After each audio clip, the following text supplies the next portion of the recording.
नमस्कार CSK news में आप सभी दोस्तों का एक बार फिर से बहुत बहुत स्वागत है। दोस्तों इस वक्त की बड़ी खबर निकल के आ रही है। दोस्तों आपको बता दें कि भारत की तरफ से बड़ा ऐलान कर दिया गया है आर पार का। जी हां, दरअसल चीन को स्पष्ट संदेश दे दिया गया, अगर पीपल्स लिबरेशन आर्मी यानी चीनी सेनाएं आगे बढ़ी तो भारत को गोली चलाने की मिली छूट। जी हां, भारत चलाएगा गोली। बड़ी खबर निकल के आ रही है, आर पार का ऐलान कर दिया है भारत ने। वहीं दूसरी बड़ी खबर निकल के आ रही है, ग्लोबल टाइम्स ने दी है धमकी, अमेरिकी सेना ताइवान वापस आई तो चीन छेड़ देगा युद्ध। जी हां, इसकी बड़ी खबर निकल के आ रही है। आपको बता दें कि अमेरिका को खुली चेतावनी। तो वहीं तीसरी बड़ी अपडेट निकल के आ रही है, आपको बता दें कि पीओके में चीन और पाकिस्तान का भयंकर विरोध शुरू हो चुका है। यूएन में संयुक्त राष्ट्र में उठाई चीन और पाकिस्तान की प्रताड़ना की दास्तां। बड़ी अपडेट निकल के आ रही है। जी हां, पीओके में चीन और पाकिस्तान का विरोध। वहीं आपको बता दें बिग ब्रेकिंग निकल के आ रही है, सैनिकों को पीछे हटाने की प्रक्रिया जटिल है, 1 इंच भी नहीं हटेंगे इंडियन आर्मी के जवान। लद्दाख गतिरोध पर केंद्र सरकार का जवाब निकल के आया है। और इस बीच सब कुछ खबर एक एक करके आपको बताएंगे, जहां पर पृथ्वी 2 मिसाइल लगा दी गई है चीन के KD-63 क्रूज मिसाइल के स्थान पर। जी बड़ी अपडेट एक करके जाने के, लेकिन उससे पहले एक छोटा सा निवेदन, अगर आपने चैनल को सब्सक्राइब नहीं किया तो प्लीज सब्सक्राइब की लाल बटन दबाकर चैनल को सब्सक्राइब करें। और अगर आप भी मानते हैं कि प्रधानमंत्री मोदी के नेतृत्व में ये देश न केवल चीन को मुंह तोड़ जवाब देगा बल्कि देश के दुश्मनों को भी करारा जवाब देगा। और इसके साथ ही अगर आप भी इंडियन आर्मी पर गर्व है दोस्तों तो इस वीडियो को दिल से लाइक करके भारतीय जवानों के लिए जय हिंद कमेंट के माध्यम से लिखना मत भूलिएगा। दरअसल पहली बड़ी अपडेट निकल के आ रही है, आपको बता दें कि भारत ने आर पार का किया ऐलान, चीन को स्पष्ट संदेश, अगर पीपल्स लिबरेशन आर्मी चीनी सेनाएं आगे आई तो भारत चलाएगा गोली। बड़ी खबर, दरअसल आपको बता दें कि द हिंदू की एक रिपोर्ट के मुताबिक भारत ने चीन को स्पष्ट संदेश दे दिया है, यदि पीपल्स लिबरेशन आर्मी की सैनिक आगे बढ़ते हैं तो भारतीय सैनिक उन पर गोली चलाने का पूरी तरीके से अधिकार मिल गया है। एक शीर्ष अधिकारियों ने अखबार से ये बात करते हुए बताया है। दरअसल अधिकारी ने कहा है कि जब हमसे चीन से कह दिया, हमने चीन से यह स्पष्ट तरीके से कह दिया गया है कि अगर आपके हमारे नजदीक आओगे तो गोली चलाई जाएगी। यही कारण है कि आपको बता दें दोस्तों, फिलहाल अग्रिम मोर्चे पर चीन ने सैनिकों की तैनाती को हटा दिया है, यानी अब भारत के सैनिकों के शूटिंग रेंज में चीन नहीं खड़ा होगा। 100 मीटर या तो 500 मीटर दूर स्थिति पे भारत के सैनिकों से 500 मीटर दूर चीन की सेनाएं खड़ी होंगी। अग्रिम मोर्चे पर कोई तैनाती नहीं होगी, क्योंकि शूटिंग रेंज में स्पष्ट तरीके से भारत की तरफ से खुली छूट दे दी गई है कि अगर चीन की सेनाएं भारत की तरफ बढ़ती हैं तो गोली चलाने के आदेश दे दिए गए हैं। ये प्रेस रिव्यू में बड़ा खुलासा हुआ है। स्पष्ट संदेश, चीन को आर पार का ऐलान हो गया है। दोस्तों बड़ी खबर निकल के आ रही है LAC से, भारत सरकार ने पूरी तरीके से युद्ध के मूड में हो चुकी है। अगर आप भी दोस्तों इंडियन आर्मी पर पूरी तरीके से गर्व करते हैं और ITBP जवानों को अगर आप मानते हैं कि फौलादी जवान हैं और चीन की पीपल्स लिबरेशन आर्मी इनके सामने पानी भरती नजर आएंगी, तो इस वीडियो को लाइक कीजिएगा। हम चलते हैं अगली अपडेट। चीन ने एक बार फिर से अमेरिका को दी गीदड़ धपकी, कहा अमेरिकी सेना अगर ताइवान के पास दोबारा लौटी तो चीन छेड़ देगा युद्ध। जी हां, चीन के सरकारी भोपू ग्लोबल टाइम्स ने एक बार फिर से धमकी दी है, अगर अमेरिका की सेना ताइवान वापस लौटी तो चीन युद्ध छेड़ देगा। ग्लोबल टाइम्स के एडिटर हु सीजिन ने अमेरिका और ताइवान को धमकाते हुए कहा है कि चीन अलगाव रोधी कानून एक ऐसा टाइगर है जिसके दांत भी है। आपको बता दें कि ग्लोबल टाइम्स के एडिटर एक अमेरिकी जनरल में ताइवान में अमेरिकी सेना के भेजने के सुधार पर भड़के हुए थे। आपको बता दें कि हु सूजिन ने ट्वीट करके लिखा है कि मैं अमेरिका और ताइवान में इस तरह की सोच रखने वाले लोगों को निश्चित रूप से चेतावनी देना चाहता हूं।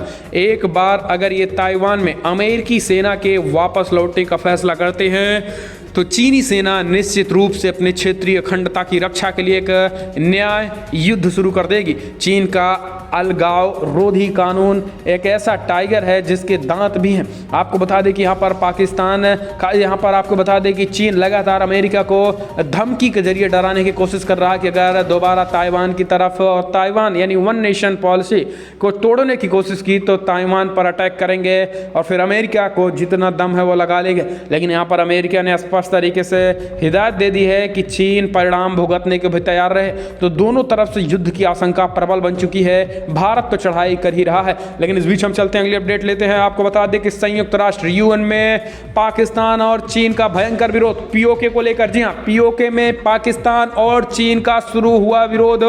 पॉलिटिकल एक्टिविस्ट ने संयुक्त राष्ट्र में उठाई पाकिस्तान और चीन विरोधी बातें। जी हां, अवैध तरीके से कब्जा कर रहे हैं दरअसल एक और जहां पाकिस्तानी अंतर्राष्ट्रीय मंच पर भारत को घेरने की कोशिश करता रहा है तो उसकी पोल हर बार खुल जाती है। इस बार पाकिस्तान अधिकृत कश्मीर यानी पीओके के एक्टिविस्ट ने संयुक्त राष्ट्र ने चीन और पाकिस्तान के बीच हुए बेल्ट एंड रोड इनिशिएटिव को अवैध घोषित करने की मांग कर डाली है। चीन पर आरोप लगाया गया है कि वो BRI के जरिए छोटे देशों को कर्ज के जाल में फंसा रहा है। वहीं पाकिस्तान ने हाल ही में ऐलान किया है कि गिलगित बल्टिस्तान को प्रांत बनाया जाएगा। पाकिस्तान अधिकृत कश्मीर के political activist doctor Amjad Mirza ने जिनेवा में आयोजित संयुक्त राष्ट्र सुरक्षा परिषद में कहा है कि पाकिस्तान और चीन के बीच belt and road initiative project का संयुक्त राष्ट्र को अवैध घोषित कर देना चाहिए। मिर्जा ने कहा है कि आज हम गिलगित बल्टिस्तान में दोहरे उपनिवेशवाद का सामना कर रहे हैं क्योंकि चीन पाकिस्तान के साथ आ गया है और चीन पाकिस्तान एक होने की वजह से आज हमारी दिक्कतें बढ़ गई हैं। पीओके की जनता पूरी तरीके से ठीक से सांस नहीं ले पा रही है और पीओके की जनता को दबाया जा रहा है, मिलिट्री पावर दिखाई जा रही है। ऐसे में पीओके की जनता चीन और पाकिस्तान के खिलाफ खुला विरोध कर रही है और इसलिए आज हम इस UN के मंच से पाकिस्तान और चीन के इनिशिएटिव BRI को तत्काल अवैध घोषित करने की मांग कर रहे हैं। तो दोस्तों ये बड़ी अपडेट निकल के आ रही है, चीन और पाकिस्तान का भयंकर विरोध पीओके में होना शुरू हो गया है। हम चलते हैं अगली अपडेट लेते हैं। आपको बता दें कि सैनिकों को पीछे हटाने का कोई सवाल ही नहीं है। केंद्र सरकार ने दी जानकारी लद्दाख में चीन और भारत विवाद के बीच। जी हां, आपको बता दें कि भारत चीन के बीच लद्दाख की वास्तविक नियंत्रण रेखा LAC पर अप्रैल महीने से तनावपूर्ण हालात बने हुए हैं। दोनों देशों के सैनिक कई बार आमने सामने आ चुके हैं और इस बीच हाल ही में हुई दोनों पक्षों के बीच कोर कमांडर स्तर की वार्ता हुई है, जिसके बाद संयुक्त बयान जारी कर दिया गया है। अब विदेश मंत्रालय ने बताया है कि दोनों देश बातचीत को जारी रखेंगे। मंत्रालय ने सैनिकों को पीछे हटाने की प्रक्रिया को जटिल बताया है। विदेश मंत्रालय के प्रवक्ता अनुराग श्रीवास्तव ने प्रेस कॉन्फ्रेंस में बताया है कि दोनों पक्ष सैनिकों को पीछे हटाने के लिए बातचीत जारी रखेंगे और यथास्थिति में बदलाव में किसी भी एक तरफा प्रयास से परहेज करेंगे। उन्होंने डिजिटल प्रेस कॉन्फ्रेंस में कहा है कि सैनिकों का पीछे हटना एक जटिल प्रक्रिया है और इसमें आपस में सहमत पारस्परिक कदम उठाने की जरूरत होती है। लद्दाख गतिरोध पर विदेश मंत्रालय ने बताया है कि चीन भारत की सैन्य वार्ता के छठे दौर में वरिष्ठ कमांडरों को स्थिति को स्थिरता देने के लिए विचारों के स्पष्ट आदान प्रदान का अवसर मिला है। कोर कमांडर स्तर की वार्ता के बाद जारी संयुक्त बयान में वास्तविक नियंत्रण रेखा पर तनाव कम करने के लिए दोनों पक्षों की प्रतिबद्धता भी जाहिर होती है। आपको बता दें कि यहाँ पर पूरी तरीके से भारत और खास करके स्पष्ट तरीके से केंद्र सरकार ने चीन को चेतावनी दी है कि 1 इंच भी पीछे भारतीय सेनाएं नहीं हटने वाली हैं। हम चलते हैं अगली अपडेट लेते हैं। आपको बता दें कि भारत और चीन के बीच अभूतपूर्व हालात बेहद नाजुक बने हुए हैं। युद्ध जैसी स्थिति है। एकमात्र रास्ता बातचीत, अगर बातचीत हुई फेल तो सैन्य रास्ता अपनाया जाएगा। जी हाँ, विदेश मंत्री ने भी अब चीन को 2 टूक दे दिया है। दरअसल भारत चीन सीमा पर लाइन ऑफ एक्चुअल कंट्रोल पर स्थित पिछले कई महीनों से तनावपूर्ण है और इस बीच भारतीय विदेश मंत्री S जयशंकर ने LAC पर भारत चीन तनाव के बीच कहा है कि भारत सीमा चीन विवाद पे अभूतपूर्व हालात में पहुंच चुके हैं और हालात बेहद बेकाबू हो चले हैं। इसलिए S जयशंकर ने कहा है कि फिलहाल वर्ल्ड इकोनॉमिक फोरम को संबोधित करते हुए विदेश मंत्री S जयशंकर ने कहा है कि ऐसी सिचुएशन में सिर्फ बात यानी बात के जरिए ही मसले को हल किया जा सकता है। लेकिन अगर भारत बात का रास्ता यानी बातचीत के जरिए अगर अमेरिका नहीं, चाइना अगर बातचीत के रास्ते को नहीं अपनाता है तो इसके लिए हम तीसरा रास्ता भी अपनाएंगे और दूसरा रास्ता है वो सैन्य तरीके से। सैन्य रास्ता हमारे पास बचेगा क्योंकि हमने बातचीत के कई बार रास्ते खोले हैं। चीन से हमारी केवल इतनी मांग है कि मार्च और अप्रैल के महीने के पहले जो सिचुएशन लद्दाख में थी उसी सिचुएशन को बहाल किया जाए और वो LAC से यानी जिन जगहों पर है उस जगहों से पीछे हटे चीन। उसके बाद हर तरीके की बातचीत जारी होंगे, व्यापार जारी होंगे। लेकिन अगर चीन पीछे नहीं हटेगा तो फिलहाल युद्ध तय माना जा रहा है। तो विदेश मंत्री ने भी 2 टूक दे दिए।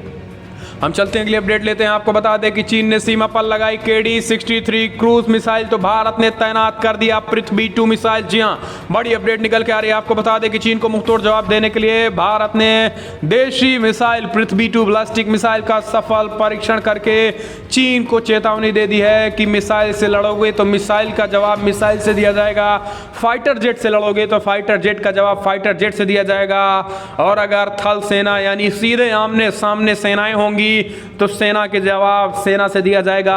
भारत एक कदम भी पीछे हटने को तैयार नहीं है, यही कारण है। आपको बता दें कि जहां एक तरफ डरे बौखलाए पूरी तरीके से हताशा, परेशान और निराश चीन जहां बॉर्डर पर KD-63 क्रूज मिसाइल को तैनात किया, तो भारत ने पृथ्वी 2 का भी सफल परीक्षण करके चीन को अपना मंसूबा स्पष्ट तरीके से क्लियर कर दिया है। हम चलते हैं अगली अपडेट लेते हैं। बड़ी खबर निकल के आ रही दोस्तों, आपको बता दें कि बिहार विधानसभा चुनाव का ऐलान कर दिया गया है। 28 अक्टूबर, 3 नवंबर, 7 नवंबर 3 फेज में बिहार विधानसभा के होंगे चुनाव। 10 नवंबर को नतीजे घोषित किए जाएंगे। शाम 5 की बजाय 6 बजे तक वोटिंग होगी, 11 घंटे। जी हाँ, आपको बता दें कि चुनाव आयोग ने शुक्रवार को बिहार विधानसभा चुनाव की तारीखों का ऐलान कर दिया है और 3 चरणों में चुनाव कराए जाएंगे। पहले फेज में 28 अक्टूबर को 71 सीटों पर चुनाव होंगे, जबकि 16 जिले और 31,000 पोलिंग बूथ होंगे। जबकि दूसरे फेज में 3 नवंबर को 94 सीटों पर मतदान कराया जाएगा। इसमें 17 जिले, 42,000 पोलिंग बूथ शामिल है। जबकि तीसरे फेज में 7 नवंबर को 78,000 सीटों पर वोटिंग कराई जाएगी। इनमें 15 जिले, 33,000 पोलिंग बूथ शामिल हैं। 10 नवंबर को नतीजे आने वाले हैं। आपको बता दें कि 14 नवंबर को आने वाली दिवाली से 4 दिन और 20 नवंबर से शुरू होने वाले छठ पर्व से 10 दिन पहले ये साफ हो जाएगा कि बिहार में अगली सरकार किसकी बनेगी। नई सरकार के गठन और नए विधायकों की शपथ छठ के बाद ही होने की संभावनाएं हैं। मुख्य चुनाव आयुक्त सुनील अरोड़ा ने कहा है कि 70 देशों ने चुनाव टाल दिए हैं, लेकिन जैसे जैसे दिन गुजरते गए न्यू नॉर्मल होता जा रहा है। कोरोना के जल्दी खत्म होने के संकेत नहीं दिख रहे हैं। हम चाहते हैं कि लोगों को लोकतांत्रिक अधिकार बना रहे, उनके स्वास्थ्य की भी हमें चिंता है और इसको लेकर लगभग 46 लाख मास्क और 46 लाख ग्लव्स इसके लिए तैयार कर लिए गए हैं। कोरोना के चलते वोटिंग का वक्त भी बढ़ा दिया गया है। पहली बार नामांकन के लिए नियम भी तय कर दिए गए हैं। सोशल मीडिया पर बाकायदा नज़र भी रखी जाएगी। 2015 में भी आपको बता दें कि जदयू और राजद मिल के चुनाव लड़े थे, तो ये हालात हैं चुनाव को लेकर। हम चलते हैं अगली अपडेट लेते। बड़ी खबर निकल के आ रही है दोस्तों, आपको बता दें शाहीन बाग आंदोलन की दादी बिल्किस दादी ने कहा प्रधानमंत्री मोदी बेटे जैसे हैं, एक बार चाहती हूं मिलना। दरअसल नागरिकता संशोधन कानून के विरोध में दिल्ली के शाहीन बाग में आंदोलन का सबसे बड़ा चेहरा बनकर उभरी बिल्किस दादी को अब टाइम मैगजीन ने दुनिया के टॉप 100 सबसे प्रभावशाली हस्तियों की लिस्ट में शुमार किया। वहीं शाहीन बाग के आंदोलन में सबसे आगे रहने वाली बिल्किस दादी ने इस खास मौके पर खुशी जाहिर करते हुए कहा है कि प्रधानमंत्री मोदी उनके बेटे जैसे हैं और अगर वो मुझे मिलने के लिए बुलाते हैं तो मुझे उनसे मिलकर खुशी होगी। नागरिकता संशोधन कानून पर उन्होंने फिलहाल अभी बोलने से इनकार किया है, लेकिन आपको बता दें कि यहाँ पर बिल्किस दादी ने जिस तरीके से प्रदर्शन किया था, इसको लेकर देश भर में चर्चा है। हम चलते हैं अगली अपडेट लेते। बड़ी खबर, बड़ा खुलासा हुआ है एनसीबी का। आपको बता दें कि जिस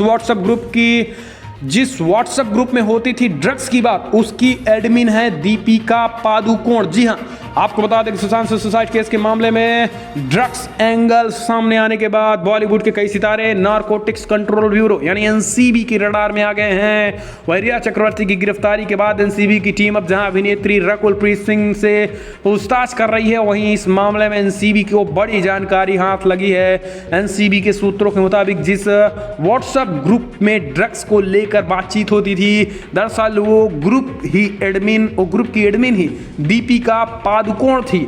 आपको बता दें कि एनसीबी के सूत्रों से मिली जानकारी के मुताबिक इस ग्रुप को साल 2017 में बनाया गया था। इस ग्रुप में दीपिका, जया शाह और करिश्मा प्रकाश शामिल थी। आपको बता दें कि इस ग्रुप के जरिए ही दीपिका और करिश्मा ड्रग्स को लेकर बात कर रहे थे। तो दोस्तों ये बड़ी अपडेट निकल के आ रही है। आपको बता दें यहाँ पर बड़े बड़े बॉलीवुड एक्ट्रेस फंसते नजर आ रही हैं। ऐसे में अब तो पूरी तरीके से ड्रग्स की मालकिन भी दीपिका पादुकोण बन गई थी। हम चलते हैं अगली अपडेट लेते हैं। आपको बता दें कि बिहार में पड़ रही है तीसरे मोर्चे की बुनियाद। क्या चिराग व कुशवाहा भी आएंगे थर्ड फ्रंट में साथ? दरअसल आपको बता दें कि अब तक यही माना जा रहा था कि बिहार विधानसभा चुनाव में फिलहाल 2 बड़े गठबंधन के बीच होगा, लेकिन अब दोस्तों कुछ आसार बदलते दिखाई दे रहे हैं। दरअसल आपको बता दें कि खास जातियों पे असर रखने वाले छोटे दल 2 बड़ी गोलबंदी में किसी एक के साथ जुड़ जाएंगे, लेकिन अब ये स्थिति नहीं है। राष्ट्रीय जनतांत्रिक गठबंधन एनडीए में जहां एक तरफ एलजेपी यानी लोक जनशक्ति पार्टी और महागठबंधन में रालोसपा यानी राष्ट्रीय लोक समता पार्टी कि मोह भंग से तीसरे मोर्चे की बुनियाद खड़ी हो गई है। एलजेपी पप्पू यादव की जन अधिकार पार्टी और मुकेश साहनी की विकासशील इंसान पार्टी अगर इन दोनों दलों से जुड़ती है तो कुछ और सीटें दलों को मिलाकर असरदार तीसरे मोर्चे का निर्माण हो सकता है। ऐसे में दोस्तों संकेत तो बिहार में यही दिख रहे हैं कि फिलहाल बिहार विधानसभा चुनाव में इस बार तीसरा धड़ा बन सकता है, क्योंकि एलजेपी भी एनडीए से खुश नज़र नहीं आ रही है।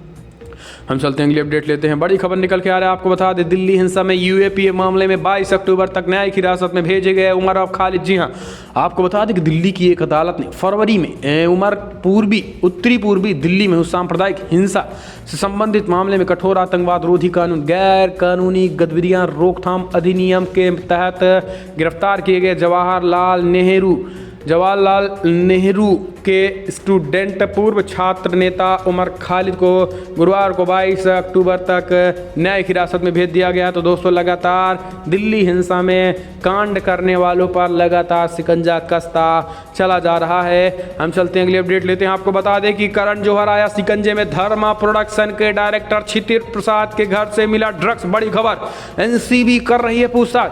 आपको बता दें कि धर्मा प्रोडक्शन के डायरेक्टर क्षितिज प्रसाद के घर से ड्रग्स बरामद हुआ है। एनसीबी क्षितिज से पूछताछ कर रही है। टाइम्स नाउ के मुताबिक क्षितिज प्रसाद के घर एनसीबी की टीम पहुंची और उनसे पूछताछ की गई। आपको बता दें कि धर्मा प्रोडक्शन के मशहूर डायरेक्टर क्षितिज प्रसाद को ड्रग्स मामले में एनसीबी ने पहले ही समन भेज दिया था। एनसीबी द्वारा क्षितिज से 24 तारीख को समन भेजा गया था। इसके बाद एनसीबी ने क्षितिज के घर छापेमारी की।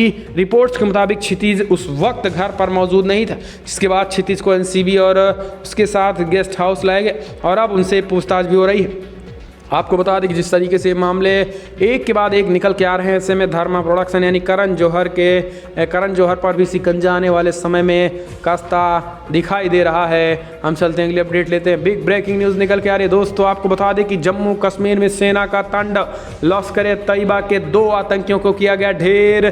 सर्च ऑपरेशन चला रही हैं सेना की जवानें, चुन चुन कर हो रहे हैं ढेर। जी हाँ, आपको बता दें कि जम्मू कश्मीर में जोन पुलिस ने शुक्रवार सुबह लश्कर तैयबा के 2 आतंकियों को ढेर कर दिया है। उनके पास से भारी मात्रा में विस्फोटक और हथियार बरामद किए गए हैं। पूरे इलाके को सील करके तलाशी अभियान चलाया जा रहा है। अधिकारियों ने बताया है कि दक्षिणी कश्मीर के अनंतनाग जिले में गुरुवार को सुरक्षा बलों और आतंकियों के बीच मुठभेड़ हुई थी। इस मुठभेड़ में आज सुबह विजर बेहरा के सिरहामा गांव में 2 आतंकियों को मार गिराया गया है। इसके में सुरक्षा बलों का ऑपरेशन अब भी जारी है। सूत्रों के अनुसार मारे गए आतंकियों में से कुछ स्तरीय कमांडर भी है जो पिछले 3 सालों से सक्रिय था। ऐसे में आतंकियों को 72 हुडो और जहन्नुम के पास भेजने का इंडियन आर्मी का सिलसिला जारी है। और दोस्तों आपको बता दें कि ताबड़तोड़ सर्च ऑपरेशन में जम्मू कश्मीर में चलाए जा रहे हैं। तो दोस्तों फिलहाल आज दिन भर की फटाफट बड़ी खबरों में इतना ही, लेकिन अगर आपको वीडियो पसंद आए तो लाइक करें, शेयर करें। और अगर आप भी केंद्र सरकार, मोदी सरकार और इंडियन आर्मी से पूरी तरीके से सहमत हैं कि चीन के खिलाफ बार पार की स्थिति हो जानी चाहिए, तो लाइक करके इस वीडियो को ज़्यादा से ज़्यादा फैला दीजिएगा दोस्तों। और इस वीडियो में इतना ही। जय हिंद, वंदे मातरम।